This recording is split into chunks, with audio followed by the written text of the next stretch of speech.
hearts of steel and gunpowder.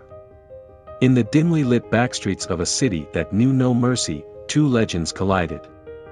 John Wick, the enigmatic assassin with a code etched into his very soul, and John Rambo, the battle-hardened warrior who had seen too much bloodshed. Fate wove their paths together, and in the shadowed corners of their lives, something unexpected bloomed. It began with a chance encounter at a seedy bar. Wick sat alone, nursing his drink, while Rambo brooded in the corner.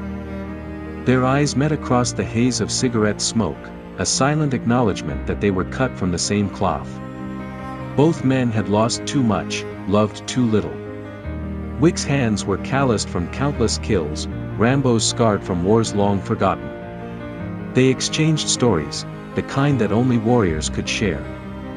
Wick spoke of vengeance and loss, while Rambo recounted battles fought in jungles and deserts. Their words flowed like poetry, a dance of violence and survival. As days turned into weeks, their camaraderie deepened. Wick found solace in Rambo's quiet strength, Rambo admired Wick's unwavering resolve. They sparred in dimly lit basements, their bodies moving in lethal harmony. Bruises became badges of honor, sweat mingled with shared secrets. One rainy night, after a particularly grueling fight, they sought refuge in an abandoned warehouse. The rain drummed on the corrugated roof as they sat side by side, stripped of armor and pretense. Wick traced the jagged scar on Rambo's shoulder, the remnants of a war long past. "Why do we keep fighting?" Wick whispered, his voice raw. Rambo leaned into the touch. "Because it's all we know."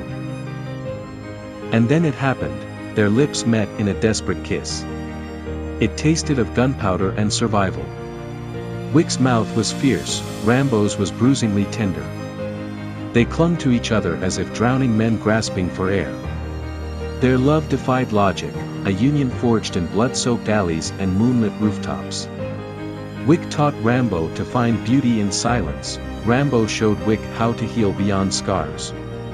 They stole moments, between assassinations and covert missions, finding solace in stolen glances and stolen nights.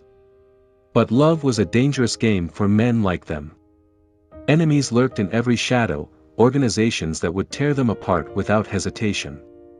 Yet they persisted, their hearts entwined like barbed wire. One evening, as the city burned around them, Wick whispered against Rambo's lips, "I'd burn it all down for you." Rambo chuckled, a sound like gravel shifting. "You already have."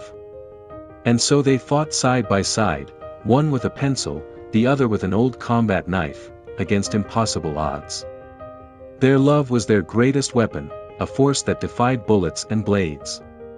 In the quiet moments before dawn, when the world held its breath, they lay tangled together on a rooftop, the city spread out below like a canvas of chaos. "Is this madness?" Wick asked. Rambo kissed him fiercely. "No more than anything else we've done." And so it was, a love born from violence and desperation, an inferno that consumed them both. In this twisted dance of death and desire, John Wick and John Rambo found salvation in each other's arms. For legends may be written in blood, but sometimes love writes its own story, a tale whispered across rooftops and etched into eternity.